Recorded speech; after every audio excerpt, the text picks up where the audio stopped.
She said I was the only one. She said it with such conviction, with tears in her eyes, holding my face in her hands like I was the last person she could love.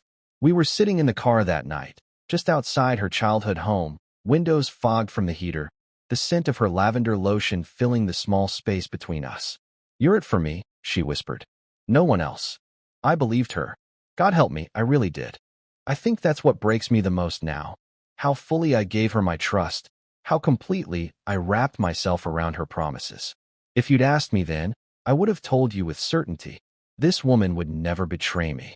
She couldn't. It wasn't in her. But I was wrong. I didn't stumble upon the ring box in a dramatic fashion.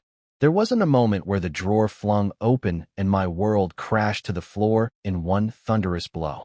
No, it happened in silence. On a Wednesday, around 8:30 p.m. She'd asked me to grab a sweater from the dresser while she finished up in the bathroom. That was it. A simple thing. I opened the second drawer, the one she always kept a little messy, scarves, old receipts, perfume samples she never used. The ring box was just there, wedged between a travel-sized bottle of dry shampoo and an old birthday card. I thought it was mine at first. A surprise, maybe. An anniversary gift she hadn't gotten around to giving me yet. My heart did this weird flip, this childish, hopeful skip, until I opened it and saw the name. Matt.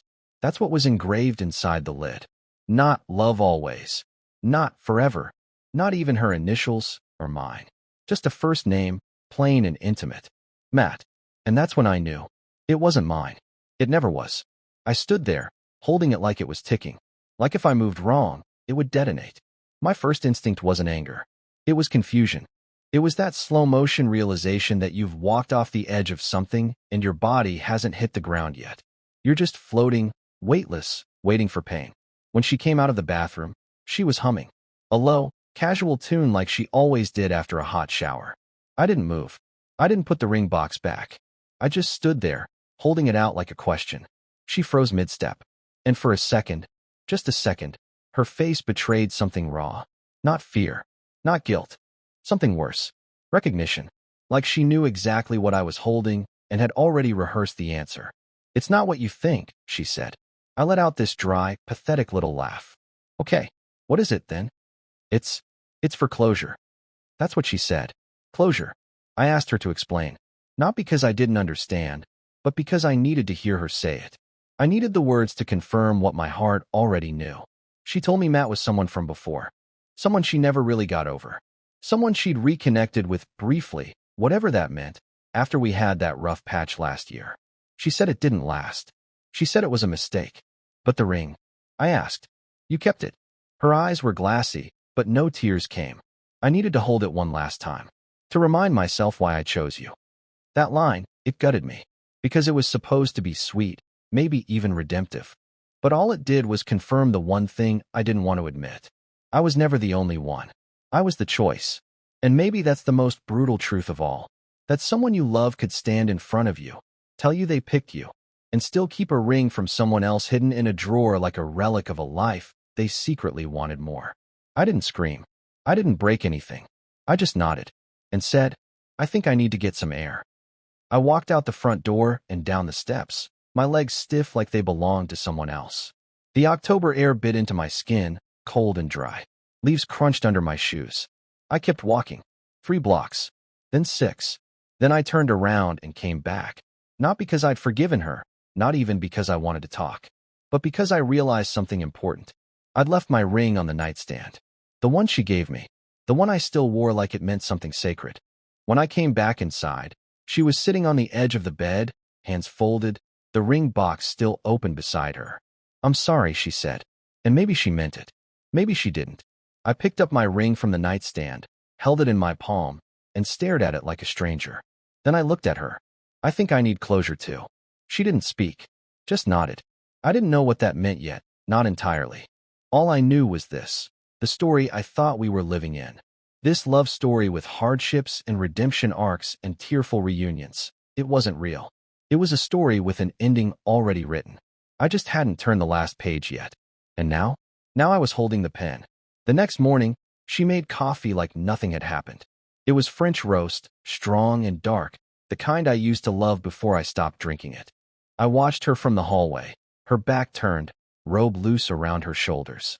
She was humming again, that same casual tune, the same one from the night before. I wondered how many times she'd hummed like that after texting him, after slipping away to be alone, only to find comfort in someone else's arms. I wondered if she ever hummed in front of him. I wondered if she ever wore that robe for him. She set the mug down in front of me, eyes flickering with hesitation. You didn't sleep. I did, I said. Just not here. I had spent the night on the floor of my office downstairs, curled up in a throw blanket, staring at the ceiling fan spin in circles. It was cold, quiet, honest. She sat across from me, sipping her own cup. Her wedding band caught the light. Are you going to leave? She asked softly. I don't know yet. The silence between us was thick with all the things we weren't saying.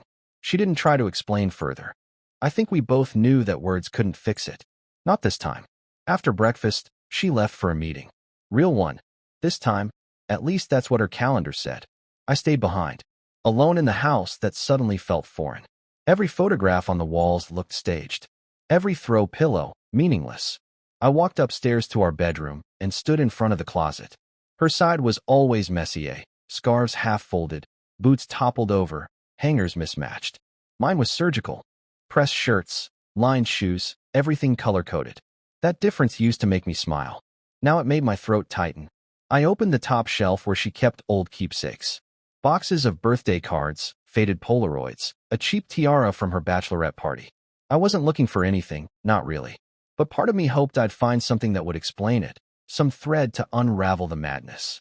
Instead, I found another box. This one wasn't a ring box. It was bigger, heavier, black leather with a silver clasp. I sat on the edge of the bed and opened it slowly. Inside were letters, handwritten, from him. Dozens of them, some dated from over a year ago. Before our anniversary trip to Vermont.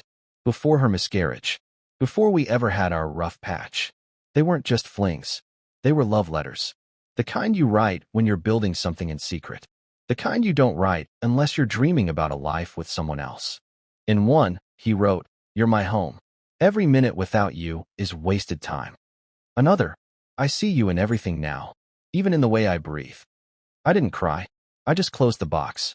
Because suddenly, it wasn't just betrayal. It was displacement. She hadn't just cheated. She had built a world with someone else while keeping me in the background like a spare key, just in case her dream house didn't work out. I put the box back exactly where I found it. I wanted her to know I'd seen it. I wanted her to walk in and feel the weight of that silence the way I had all morning. She got home around noon. I heard her heels click down the hallway. I stayed upstairs, waiting. A few minutes later, she called up. "Hey, you up there?" I didn't answer. Then her footsteps. Then the creak of the bedroom door. She saw me sitting on the bed, and she saw the box beside me. Her face dropped, not in fear, but in this quiet, exhausted shame. "You went through my things," she said. I laughed under my breath. "So that's the betrayal." "I didn't mean to hurt you," she whispered. "Yeah," I said, "but you did." She sat down next to me, not too close. Hands in her lap, fingers twisting her ring. "I ended it," she said. "Months ago, before Christmas." I nodded, not because I believed her, but because I no longer cared enough to argue. It was stupid. I was lonely. You were so distant back then. There it was. The shift. From confession to justification. I stood up slowly, walked to the window, and stared out at the street. Same neighborhood, same parked cars, but everything looked different. I was distant, I repeated. She stood too, voice cracking. "I'm not blaming you. I don't know. I wanted to feel something again." "Did you?" I asked. "Feel something?" She didn't answer. I turned to her. "He gave you a ring. It wasn't a proposal. It was symbolic."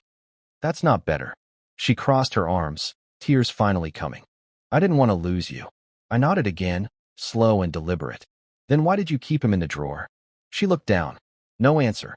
And in that moment, I realized something strange. I didn't hate her. I didn't even feel rage.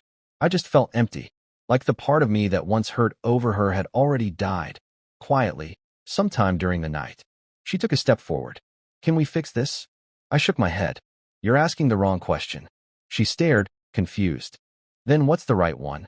I looked her in the eyes, and for the first time in weeks, I didn't flinch. "Why did you think I'd stay?" The next few days moved slow, like time was waiting for me to make a decision. I stayed in the house, but it didn't feel like home anymore. It felt like an empty museum, full of reminders of a love that used to live there, but didn't anymore. She tried. I'll give her that. She made dinner one night. Lasagna. My favorite. Set the table, lit a candle, even put on the playlist we used to slow dance to in the kitchen. I ate in silence. Every bite was heavy, like chewing through old memories. Later, she stood in the doorway while I brushed my teeth, watching me like I might disappear at any moment. I miss you, she said. I didn't look up, just rinsed my mouth and turned off the light. Because the truth was, she missed the version of me that didn't know. The man who wore blinders and called it loyalty. But that version of me was gone. That Friday, she left to visit her sister for the weekend. A trip they'd planned weeks earlier. She asked if I'd still be here when she got back. I told her I didn't know. After she left, I packed a bag. Not everything. Just enough to start over, if I needed to. I sat on the edge of the bed one last time and opened my drawer. Pulled out the ring she gave me on our wedding day. It was a simple band. No engraving. No symbol. Just a clean, gold loop that once felt sacred. I held it in my palm, remembering the moment she slid it on my finger. How her voice trembled when she said, "I choose you." And how mine cracked when I said it back. Not because I was unsure, but because I'd never been more certain of anything in my life. I reached for the box she'd hidden, the one with his name etched into it, and I opened it again. 2 rings. Side by side now. I don't know what made me do it, but I placed mine inside next to his. Like laying a body beside another in a grave. A quiet, symbolic funeral. She had kept his for closure. Now she could have mine, too. I left the box on her pillow. No note. No dramatics. Just truth. And then I walked out the door. I didn't slam it. Didn't pause for some final look over my shoulder. I just walked. Down the same sidewalk I'd walked 100 times before. Only this time, I wasn't wondering if I was doing the right thing. I was finally doing the real thing. Choosing me. Later that night, my phone lit up with her name. Missed calls. Texts. A photo of the 2 rings side by side. Captioned only, "Please. Don't go." I didn't respond. Because closure isn't something you find in a box or a text message. Closure is a choice.